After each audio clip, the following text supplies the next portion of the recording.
Hello guys, कैसे हो आप लोग। आप लोगों का स्वागत है एक और नए वीडियो में। तो एपिसोड 21 की शुरुआत में हमको हुआंग फैमिली का बुढ़ा आदमी को दिखाया जाता है। उसके पास उसकी वाइफ आके बोलती है, हस्बैंड तुम बहुत ज़्यादा मेहनत करते हो, काम खत्म करके थोड़ा रेस्ट कर लेना, लेकिन उससे पहले मैंने तुम्हारे लिए टॉनिक मेडिसिन गर्म कर दिया है, इसको ठंडा होने से पहले पी लो। जी है बेटा, ये तुम्हारा फादर को दे दो। और वो लड़का अपने फादर को वो मेडिसिन दे देता है। तो उसके फादर बोलते हैं, थैंक यू मेरी वाइफ, भगवान ने मुझे एक अच्छी वाइफ दिया, उसके साथ एक अच्छा बेटा भी दिया। और उसके बाद उसको उसकी वाइफ हाथों से मेडिसिन पिलाने लगती है। उन दोनों के पीछे एक आदमी आ जाता है और कहता है, बहुत बुरा हुआ, अंदर कोई घुस आया है। तो बूढ़ा पूछता है, कितने आदमी घुस आए हैं? वो आदमी कहता है, बस एक आदमी महाराज। तो बूढ़ा कहता है, क्या एक आदमी के लिए तुम मुझे मेरा फैमिली टाइम के लिए डिस्टर्ब करोगे? मैंने इतने सालों में दुनिया का सबसे बेस्ट और ताकतवर आदमियों को इकट्ठा किया है और लोग उसको संभाल लेंगे, एक आदमी मेरा क्या बिगाड़ेगा। और दूसरी तरफ वो लोग ली को बोलते हैं, लड़के क्या तुम इधर मरने आए हो? तुमको पता नहीं है क्या, ये हुआंग फैमिली का एरिया है।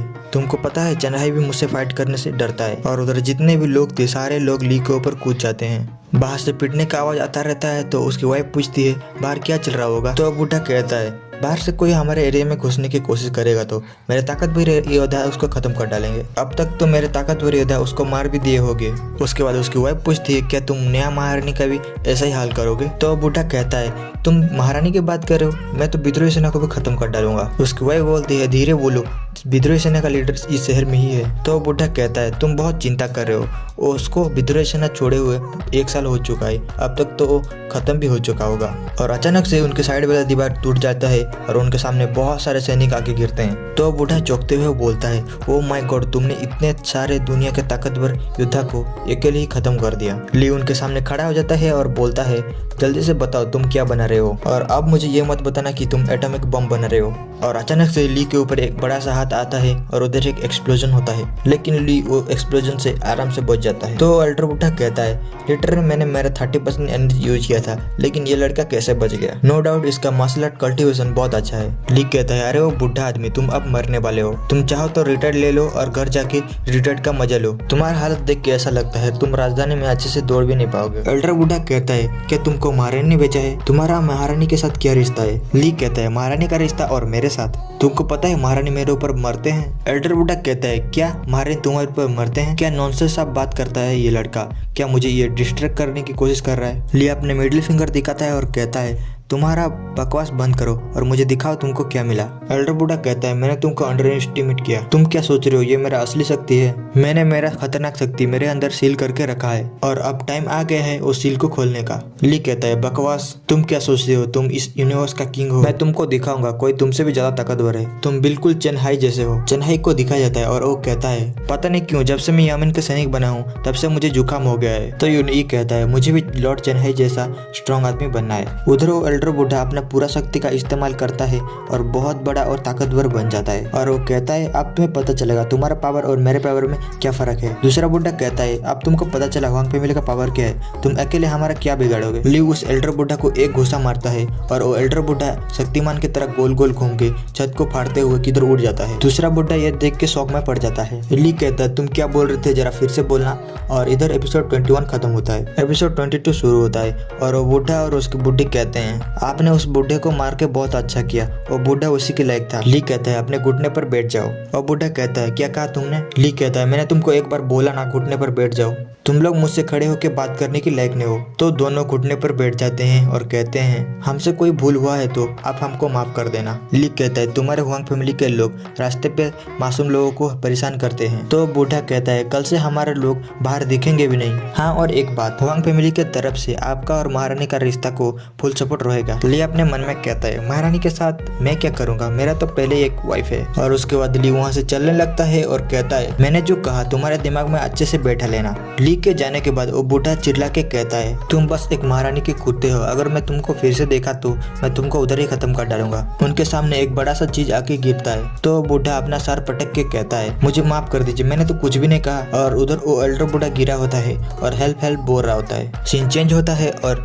नाव के ऊपर जो बैठी होती है और ली नाव चला रहा होता है, जो अपने मन में आज की शाही कोर्ट के बारे में सोच रही होती है। तो ली कहता है आज तुम बहुत खुश दिख रही हो, क्या बात है। जो बोलती है जस्ट तुम्हारे साथ घूमने आना, दुनिया के शोर शराबे से दूर, मुझे बहुत अच्छा लग रहा है। मैं तो सोच रही हूँ ये पल इधर ही थम जाए। ली कहता है ये बस एक ऑर्डिनरी सा दिन है, अगर तुमको पसंद आया तो मैं तुमको हर दिन घुमाने लाऊंगा। जो बोलती है डमी तुम्हारे साथ टाइम स्पेंड करना ऐसी ऑर्डिनरी दिन में मुझे बहुत अच्छा लगता है। और अपने मन में बोलती है क्यूआन की महारानी होने के मुताबिक मेरी ड्यूटी है कि मुझे राजधानी के लोगों की ख्याल रखना होगा। और जो को उधर एक लोटस का फूल भी दिखता है। ली कहता है अगर तुमको किसी चीज को लेकर दुख लगे तो सैड फेस मत बनाना, तुम मुझे बताना, मैं तुम्हारे लिए सब प्रॉब्लम को सॉल्व कर दूंगा। जो बोलती है क्या सच में, अगर तुम मेरा मदद करना ही चाहते हो तो तुम आधा साल तक घर की साफ सफाई करो। और उसके बाद वो दोनों नाव से बाहर आ जाते हैं और वहाँ से चलने लगते हैं। ली कहता है अभी अभी एक नया नाइट मार्केट खुला है, क्या तुम उधर जाना पसंद करोगी। जो बोलती है ओके चलो। मार्केट का सीन दिखाया जाता है। उधर ली एक मास्क को पकड़े हुए बोलता है देखो ये मास्क को अगर हम इसको लीजू को गिफ्ट करेंगे तो ये बहुत सूट करेगा ना। और उसके बाद वो दोनों एक बिल्डिंग के ऊपर बालकोनी के पास चले जाते हैं। और जो बोलती है उधर देखो क्यूआन का महल बहुत अच्छा दिख रहा है। ली कहता है हाँ ये क्यूआन का सबसे खूबसूरत महल है। और अपने मन में कहता है कुछ वर्षों पहले मैं ये सोच रहा था कि कुछ गड़बड़ हुआ तो मैं जाके महाराज को खत्म कर डालूंगा, लेकिन अब नहीं। जो बोलती है महल के साइड में एक लेक है, उधर एक बड़ा सा पेड़ है और नीचे पत्ते पड़े हुए होते हैं और सुबह सुबह बहुत अच्छा दिखता है। राइट साइड में मेन हॉल है और उधर पॉलिटिकल डिस्कशन किया जाता है और भी बहुत सारी अच्छी अच्छी बातें महल के बारे में जो बताने लगती है। ली कहता है माय डियर लेकिन तुमको ये सब कैसे पता है, तुम तो ऐसे बता रहे हो कि महल ही तुम्हारा घर है। जो बोलती है मैंने बस लोगों से सुना है, मुझे नहीं पता महल कैसे दिखता है। और उसके बाद ली कहता है महल तो बहुत बड़ा दिखता है, उसके अंदर रहने वाले बहुत कंफर्टेबल से रहते होगे। जो बोलती है ये मैटर नहीं करता कि महल कितना बड़ा है, लेकिन महल हमारे घर जितना कंफर्टेबल नहीं होगा। ली कहता है ऐसा लगता है महल तुमको बहुत ज्यादा पसंद है। जो बोलती है तुम मुझे जो भी दोगे मुझे बहुत पसंद आएगा। ली कहता है तो मैं मेरा बेस्ट दूंगा महल को खरीदने के लिए। जो बोलती है तब तो तुम्हें बहुत एफर्ट लगाना पड़ेगा। और इधर ही हंसी मजाक के साथ एपिसोड 22 खत्म होता है। एपिसोड 23 शुरू होता है और हमको लीजो को दिखाया जाता है। एमिन के सैनिक उसको बोल रहे होते हैं मिस थोड़ा हमारे साथ कोऑपरेट कीजिए, तुमको समझाना हमारे लिए बहुत डिफिकल्ट है। लीजो बोलती है मैंने बस 2 आदमी को तो पीटा है और तो कुछ नहीं किया। उधर यूनई आता है और कहता है क्या हुआ, सब कुछ मेरे ऊपर छोड़ दो, तुम दोनों दूसरी तरफ जाओ। और अपने मन में बोलता है ये तो बस एक छोटी सी लड़की है, इसको मैं आराम से संभाल लूंगा। मिस क्या तुम बता सकती हो इधर क्या हुआ है। लीजो बोलती है मुझे लगता है तुम उन दोनों से ज्यादा स्मार्ट हो। यूनई बोलता है डोंट वरी मिस, अगर इधर कोई मिसअंडरस्टैंडिंग हुआ है तो मैं तुम्हारे लिए सब कुछ ठीक कर दूंगा। लीजो बोलती है मैंने बस उन दोनों की हड्डियां तोड़ी है, वो दोनों 2 दिन में ठीक हो जाएंगे, लेकिन वो लोग मुझे मेडिसिन का पैसा मांग रहे हैं। यूनई अपने मन में बोलता है उनको क्या सुपर ह्यूमन समझा है, वो दोनों हड्डियां तोड़ने के बाद 2 दिन में ठीक हो जाएंगे। लीजो बोलती है हाय मकान मालिक। उधर ली और जो पहुंच जाते हैं और ली कहता है लीजो तुम इधर क्या कर रही हो। उसके बाद लियोन अपने मन में कहता है मेरा तलवार इतना ज्यादा वाइब्रेट क्यों कर रहा है, ये तो बस लोगों की पावर के हिसाब से वाइब्रेट करता है, अगर चेन्नई भी इसके पास आ जाते हैं तो ये थोड़ा सा ही वाइब्रेट करता है। लीजो बोलती है कल मैं जब घर जा रही थी मैंने नोटिस किया मेरा पीछा कुछ लोग कर रहे हैं, तो मैंने उनको पीट दिया और तब से यमिन के सैनिक मुझसे पूछताछ कर रहे हैं, मुझे मेरा घर जल्दी से जाना है तो मैं इधर नहीं रुक सकती। यूनई बोलता है तो क्या हुआ, हमारा पूछताछ जब तक खत्म नहीं हो जाता तो हम इधर से कहीं नहीं जा सकती, लेकिन तुमको एक शर्त पर मैं जाने दूंगा, तुम्हारा मकान मालिक को इधर रुकना होगा पूछताछ के लिए। ली कहता है मुझे मेरे वेब के साथ शॉपिंग करने जाना है तो मैं इधर नहीं रोक सकता।